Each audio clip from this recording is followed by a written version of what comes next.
Mesdames et messieurs, bonjour et soyez les bienvenus pour cette nouvelle édition de votre journal de 15 heures à la une dans l'actualité. À la une dans l'actualité nationale, le chef de l'État exprime ses chaleureuses félicitations au roi de Belgique à l'approche de la fête nationale de son pays. Et toujours dans l'actualité nationale, le ministre, M. Mohamed Ahmed Awale, effectue une visite de travail cruciale dans la région de Tadjoura. Et enfin, dans l'actualité internationale, direction les Proche-Orient, ou au Proche-Orient plutôt, des négociations inédites pour mettre fin au combat.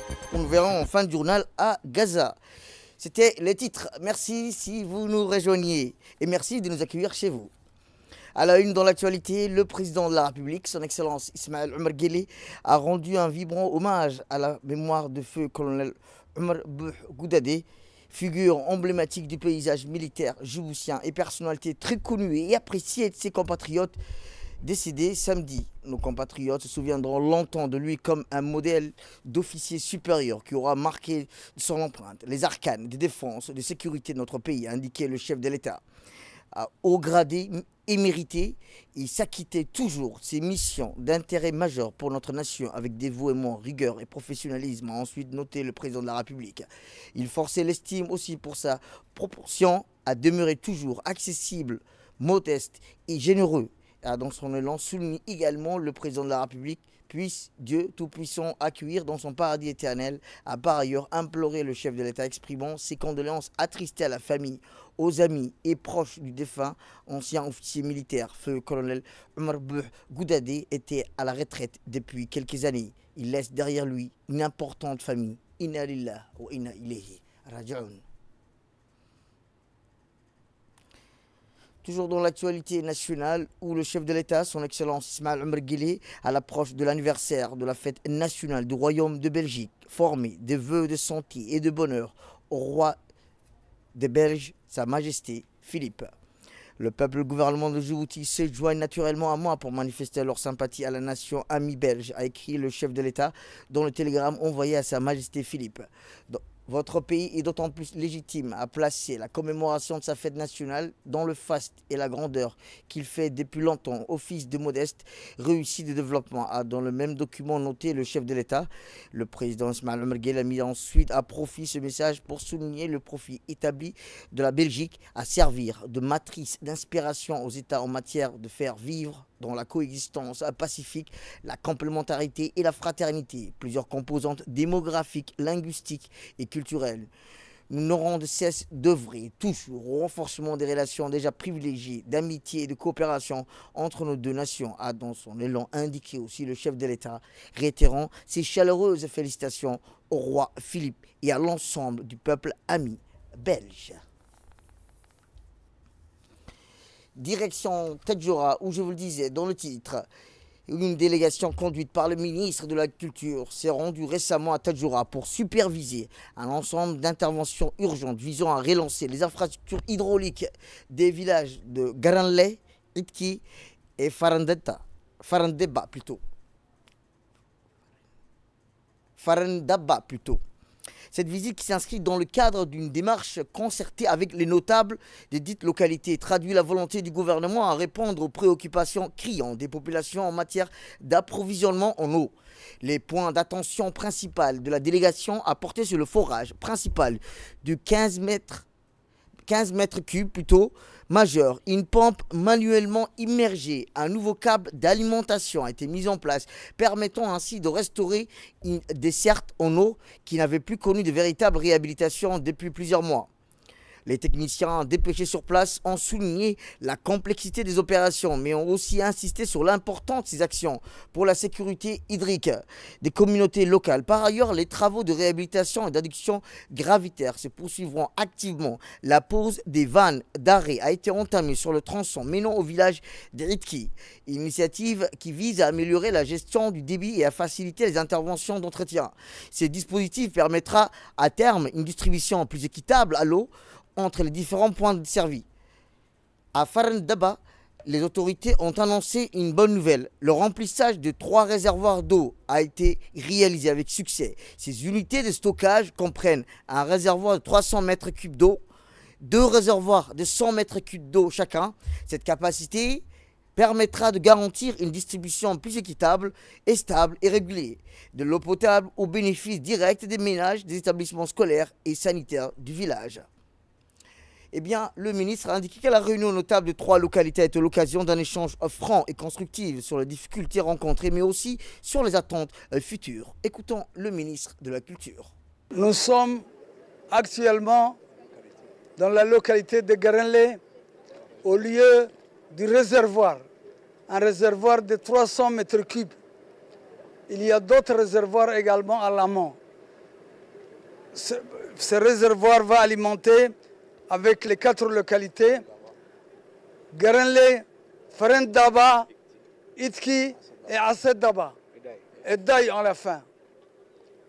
C'est un forage qui va faire 300 mètres cubes, réservoir après 100 mètres cubes, réservoir après 100 mètres cubes, et un groupe qu'on va installer sans cavea qui va alimenter tout le Daï. Je crois qu'un effort a été fait dans pour lutter contre la soif et améliorer les conditions de vie de cette population. C'est une région montagneuse, c'est une région qui a déjà été réhabilitée plusieurs fois grâce à son Excellence le Président Ismaïl Omar Guelleh. Nous sommes en train de refaire ce que le Président a fait. Nous sommes en train de faire quelques retouches. Je vous remercie. Puis le ministre de la Culture, de l'eau, de la pêche, de l'élevage et des ressources halieutiques, M. Mohamed Ahmed Awale, a effectué une visite de travail cruciale. Cette visite autant plus importante dans cette période de riposte. Le ministre était accompagné d'une délégation comprenant le secrétaire général et de son ministère, M. Ibrahim Elmi, le directeur d'hydraulique rural, Hassan Mohamed, les cadres de l'ONIAD ainsi que des représentants d'UNICEF. Dès leur arrivée, la délégation a été chaleureusement accueillie par les autorités locales, le préfet de la région, les parlementaires de la région. Première étape de cette visite conduit sa délégation à Sagalou. Sur place, ils ont échangé avec les sages de la communauté qui ont pu partager sur les attentes. Jusqu'à présent, la population de Sagalou dépendait des puits traditionnels pour son approvisionnement en eau potable. Malheureusement, la qualité de cette eau était souvent médiocre et les puits mal entretenus. Cette situation entraînait de nombreuses maladies d'origine hydrique. De plus, Sagalou est situé sur un couloir d'immigration où les migrants éthiopiens utilisaient également ces puits. Des épidémies ont parfois éclaté. Pour pallier à ce problème sanitaire et humanitaire majeur, le gouvernement, par l'intermédiaire du ministère de la Culture, a décidé de mettre en œuvre un projet vital, une adduction d'eau de 4 km depuis le forage du village, afin de revitaliser la population en eau potable de qualité. Le coût total des travaux d'adduction d'eau s'élevait à plus de 9 986 000 francs Djibouti. Un moment fort de cette visite a été le lancement officiel des travaux de cette adduction d'eau potable. Écoutons le ministre de la Culture. Aujourd'hui, j'ai l'honneur de procéder au lancement de l'adduction d'eau potable du forage qui se trouve sur l'autre côté de la route jusqu'à Sagalou.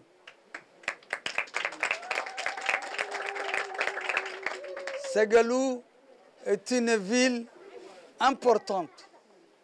Elle a l'école, le centre communautaire de santé. Il y a une ville qui s'agrandit de plus en plus. Nous allons faire non seulement l'adduction d'eau potable, mais également nous allons procéder au branchement de toutes les maisons de Sagalou. Grâce au vœu du président de la République, son Excellence Ismaïl Omar Guelleh, il nous a dit ne faites pas de forage, faites aussi branchement au niveau des villages et des villes. Il nous a dit aussi ne faites pas forage, mais adduction d'eau potable au niveau des écoles, pour que tout soit à proximité. C'est sur la base de cette feuille de route que nous sommes en train de procéder au lancement du forage de l'adduction d'eau potable de Sagalou. Je vous remercie. Après que le ministre de l'Agriculture, M. Mohamed Ahmed Awale, a reçu des explications détaillées sur l'étendue des travaux réalisés, soulignant l'importance capitale de ce projet pour un accès sûr et crucial à l'eau potable dans la région. Voici les propos du directeur rural. Une forte délégation comprenant à sa tête le ministre de l'Agriculture, son Excellence M. Mohamed Ahmed Awale, s'est déplacé dans la région de Tadjoura pour faire le point sur l'état d'avancement des activités menées par le ministère de l'Agriculture dans le domaine de l'eau, donc par l'activité de la direction de l'hydraulique rurale. Donc, dans un premier temps, nous avons visité la réhabilitation, la localité de Grené, dans la région de Tadjoura, où la DHR, en collaboration avec l'ONEAD, a réparé le forage de Grené et le système d'adduction. Et dès aujourd'hui, il est prévu de ramener un groupe électrogène pour alimenter le réseau de distribution. Puis la délégation conduite par le ministre s'est déplacée dans la localité de Sagalou, toujours dans la région de Tadjoura, où la délégation conduite par le ministre s'est déplacée sur le forage qui alimentera le village de Sagalou, qui se situe à 4 km.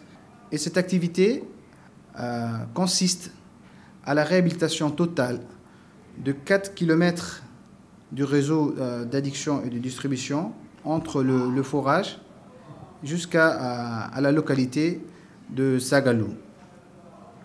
Donc, concrètement, nous avons un réservoir d'à peu près 100 mètres cubes, puis une adduction qui sera réhabilitée entre le réservoir jusqu'au village. Donc, entre le réservoir jusqu'à la route RN9, nous allons poser de nouvelles conduites pour la distribution. Nous allons changer aussi les conduites en PVC donc, pour la distribution, donc, qui va ramener jusqu'aux bornes fontaines. Et pour les bornes fontaines aussi, il y aura la réhabilitation de 6 bornes fontaines et la construction de nouvelles bornes fontaines. Environnement cette fois-ci, où le ministère de l'Environnement et du Développement durable, en partenariat avec l'Organisation régionale pour la conservation de l'environnement et de la mer Rouge et du golfe d'Aden, a organisé un atelier de consultation des parties prenantes dans le cadre de l'élaboration nationale pour la conservation des espèces marines de Djibouti. Rappelons que cet atelier stratégique qui se déroulera sur 3 jours au Palais du Peuple marque une étape essentielle dans le processus participatif d'élaboration de ce plan. Il a été officiellement ouvert par M. Dini Abdallah, secrétaire général du ministère de l'Environnement, en présence de M. Aden Hassan Elmi, conseiller technique du ministre de l'Environnement et du Développement durable, d'un large éventail d'acteurs nationaux, incluant des représentants d'institutions publiques, d'organismes scientifiques, de la société civile et d'experts du domaine de la conservation de la biodiversité marine. L'objectif principal, c'était de recueillir les contributions, des recommandations des parties prenantes nationales afin d'enrichir le processus d'élaboration d'un plan d'action ambitieux, réaliste et conforme aux engagements régionaux et internationaux en matière de protection de la biodiversité. L'atelier a permis de présenter un premier diagnostic de l'état de conservation des espèces marines à Djibouti, mettant en lumière les principales menaces telles que la surexploitation des ressources halieutiques, la pollution marine, la dégradation des habitats côtiers, les effets du changement climatique. Des sessions de travail en groupe ont été organisées pour identifier les priorités d'action, les rôles des parties prenantes et les mécanismes de suivi d'évaluation à intégrer dans le plan. Pour plus de détails, écoutons le secrétaire général du ministère de l'Environnement. Djibouti bénéficie d'une biodiversité marine remarquable, avec des écosystèmes riches et variés, abritant des requins, des tortues marines, des mammifères marins et des oiseaux marins. Ces espèces sont non seulement des indicateurs précieux de la santé de notre écosystème marin, mais elles jouent également un rôle essentiel dans les moyens de subsistance des communautés côtières, la pêche durable et l'écotourisme. Cependant, cette biodiversité est aujourd'hui confrontée à de nombreuses menaces, notamment la surexploitation, la pollution marine, la dégradation des habitats, les brisées accidentelles et le changement climatique. Face à ces défis, notre réponse collective doit être ambitieuse, coordonnée et fondée sur la science. C'est dans cette optique que s'inscrit cet atelier qui vise à présenter et examiner les plans d'action nationaux pour chaque groupe d'espèces marines clés, à faciliter leur validation technique avec l'ensemble des parties prenantes nationales et régionales, à identifier les priorités d'action, les mécanismes de coordination, ainsi que les besoins en renforcement des capacités et en financement, et surtout renforcer la collaboration interinstitutionnelle et régionale dans la mise en œuvre des actions. Mesdames et messieurs, nous comptons sur la mobilisation de toutes les parties prenantes ici présentes, représentants ministériels, chercheurs, ONG, communautés locales, partenaires techniques et financiers, pour enrichir ces plans d'action par vos contributions et en faire des instruments efficaces de conservation et de développement durable. Avant de conclure, je tiens à remercier vivement le PERSIGA pour son appui technique constant et pour sa collaboration exemplaire dans le cadre de cet atelier. Je remercie également les organisateurs, les modérateurs et tous les participants pour leur engagement. Eh bien, rappelons que le plan d'action national en cours d'élaboration vise à protéger les espèces marines menacées et à promouvoir une pêche durable et à renforcer les capacités locales. Écoutons ces quelques réactions recueillies par notre équipe. Nous avons organisé un atelier de consultation avec les parties prenantes dans le cadre de la mise en place des plans d'action et de préservation pour les espèces marines à Djibouti. Djibouti, comme vous le savez, dispose d'une importante richesse en matière de biodiversité marine et côtière.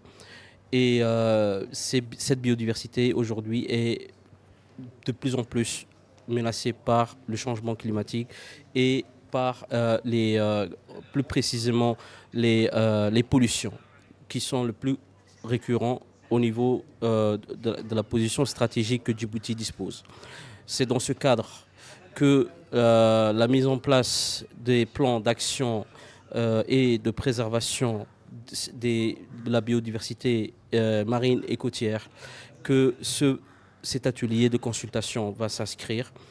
Et cette initiative va permettre de renforcer au niveau institutionnel et surtout les partenaires sectoriels qui interviennent sur la préservation de la biodiversité marine. En l'occurrence, non seulement pas le ministère de l'Environnement, mais aussi la direction de la pêche et la direction des affaires maritimes. On retourne vers le nord du pays, où à l'instar des autres régions du pays, les autorités d'Obok ont présidé l'ouverture d'une session de formation dédiée au renforcement de la cohésion sociale. Ce programme de renforcement est organisé par l'Union nationale des femmes djiboutiennes en partenariat avec le programme des Nations Unies pour le développement, son acronyme le PNUD. Dans son discours, le préfet de la région, Moussa Aden Miguel, a souligné l'importance de ce programme. De son côté, le président du conseil régional, Mohamed Ahmed, a pour sa part salué l'engagement des acteurs communautaires mettant en avant leur rôle éclair et a contribué aux efforts nationaux en faveur du renforcement. Prévu sur 3 jours, cette formation vise à renforcer les capacités des participants en matière de dialogue, de solidarité et de vivre ensemble dans un contexte local en pleine évolution. Elle constitue une étape clé dans le processus de consolidation de la paix sociale en plaçant la société civile au cœur des dynamiques de changement. À travers ces programmes, l'UNFD réaffirme son engagement constant aux côtés de ses partenaires nationaux et internationaux en faveur de la promotion des valeurs d'unité, de solidarité et de développement durable. En collaboration avec les PNUD, a réuni plusieurs profils de la société civile en collaboration là aussi avec les conseils régionaux qui en l'occurrence nous a nommé une mademoiselle élue locale très active, Madame Aïcha, que je remercie également. Donc la formation d'aujourd'hui elle va durer 3 jours et ces 3 journées vont être animées, vont être chargées, vont être interactives.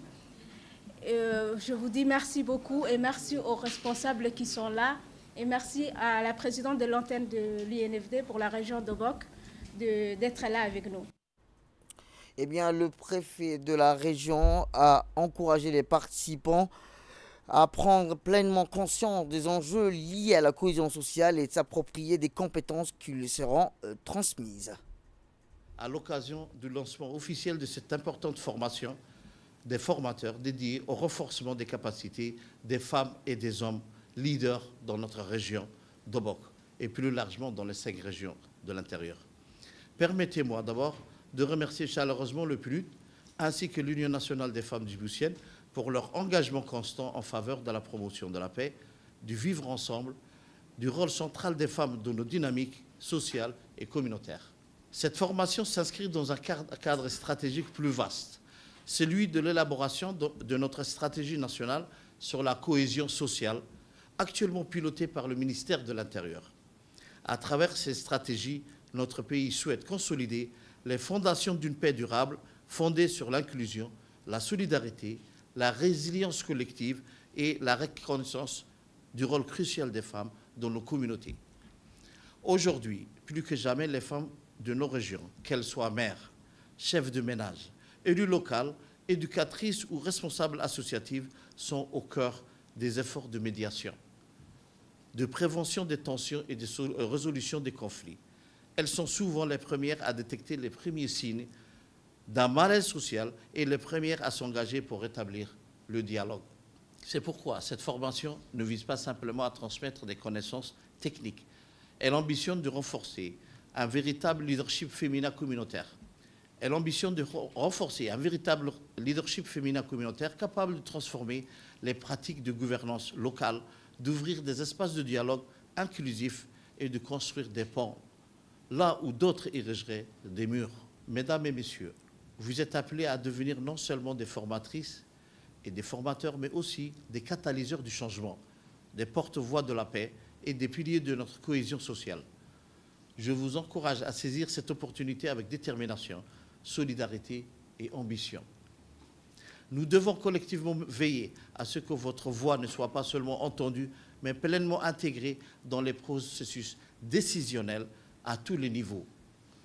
En ma qualité de préfet d'Obok, je tiens à vous assurer de mon soutien total et de ma disponibilité à accompagner toutes les initiatives qui renforceront le tissu social de notre région.